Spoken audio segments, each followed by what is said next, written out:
2019 साली अजित पवारांच्या सहमतीनेच पाटील कुटुंबियांनी भाजपमध्ये प्रवेश केला असा गौप्यस्फोट मल्हार पाटील यांनी केलाय।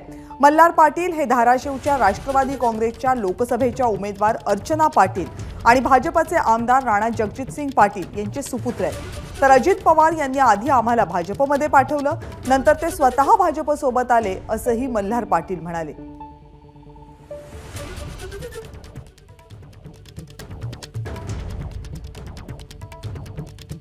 मी राष्ट्रवादी काँग्रेस पार्टी ही अजित काकांमुळे अजितदादांमुळे सोडली। किती खोटं बोललं। नरेंद्रभाई मोदींवर विचार करून विश्वास ठेवून अजितदादांच्या सहमतीने 2019 मध्ये आम्ही राष्ट्रवादी काँग्रेस सोडून भारतीय जनता पक्षामध्ये प्रवेश केला आणि मी हे अतिशय जबाबदारीने सांगतो, त्यांनी आम्हाला आधी पाठवलं आणि परत भाजप बरोबर ते आले, म्हणून तुम्ही आमची चिंता करू नका।